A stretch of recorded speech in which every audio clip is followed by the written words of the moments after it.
প্রতিদিনেরই একটা রুটিন থাকে যে সকালে ঘুম থেকে উঠেই চিন্তা করতে হয় যে আজ কী রান্না করব। সব সময় এই রান্নার চিন্তা করতে করতে আর ভালো লাগে না। আর মাঝে মাঝে তো একেবারেই রান্না করতে ইচ্ছা করে না। যখন একেবারেই রান্না করতে ইচ্ছা করে না, আলসেমি লাগে, তখন আমি যেভাবে রান্না করে থাকি। আসসালামু আলাইকুম, সবাই কেমন আছেন? আশা করি অনেক ভালো আছেন।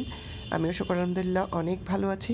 আজ আমি শর্টকাট একটা রান্না করব আর সেটাই শেয়ার করছি। আমি এখানে কিছু ডাল নিয়ে ভালো করে ধুয়ে নিয়েছি।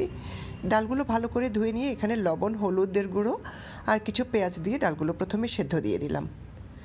ডালগুলো সেদ্ধ হয়ে গেলে এখানে কিছু গোটা জিরা, গোটা রসুন, আদা আর পেঁয়াজ দিয়ে দিলাম কিছু কাঁচামরিচ, আর এগুলোকে ভালো করে মিহি করে বেটে নিব।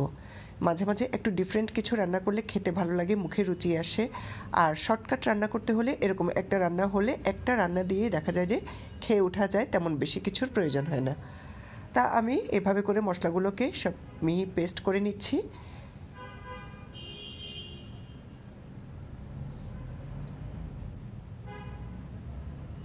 এবার চুলায় একটা প্যান দিয়ে দিলাম কিছু সরিষার তেল, তাতে দিয়ে দিলাম কিছু পেঁয়াজ কুচি। পেঁয়াজগুলো ভালো করে নেড়েচেড়ে একটু ভাজবো। এরপর এখানে বাটা মশলাটা দিয়ে দিচ্ছি।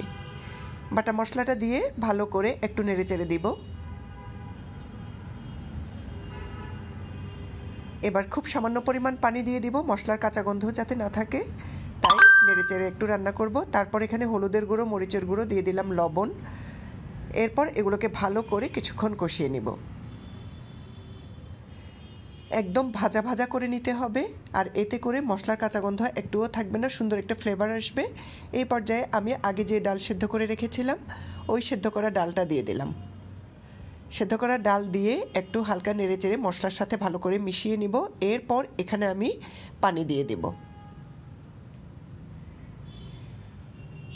পানি দিয়ে একটু নেড়েচেড়ে এগুলাকে জাল হতে দেব।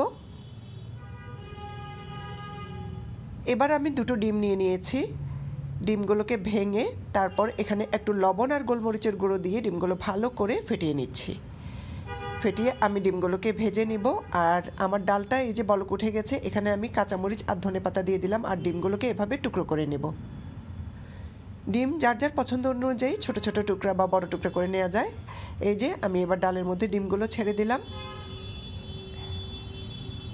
ধনেপাতা, কাঁচামরিচ আর ডিম দিয়ে দিলাম। এরপর আমি এখানে দিয়ে দিলাম আবারও কিছু সরিষার তেল একটা প্যানে নিয়ে, তাতে একটু শুকনো মরিচ দুটো দিয়ে দিলাম। এরপর পেঁয়াজ কুচি, রসুন কুচি আর আদা কুচি দিলে খেতে অনেক ভালো লাগে, সুন্দর একটা স্মেল আসে। তো এগুলো ভালো করে ভাজা ভাজা করে আমি ডালের মধ্যে এগুলোকে বাগার দিয়ে দিব।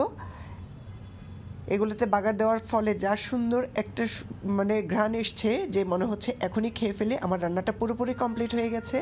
আর এভাবে রান্না করলে দেখা যায় যে এই একটা আইটেম দিয়েই খেয়ে ওঠা যায়। যখন অনেক বেশি আলসেমি লাগবে তখন এরকম করে একটা রান্না করে দেখতে পারেন, আশা করি অনেক ভালো লাগবে। আজ এই পর্যন্তই, সবাই ভালো থাকবেন, আল্লাহ হাফেজ।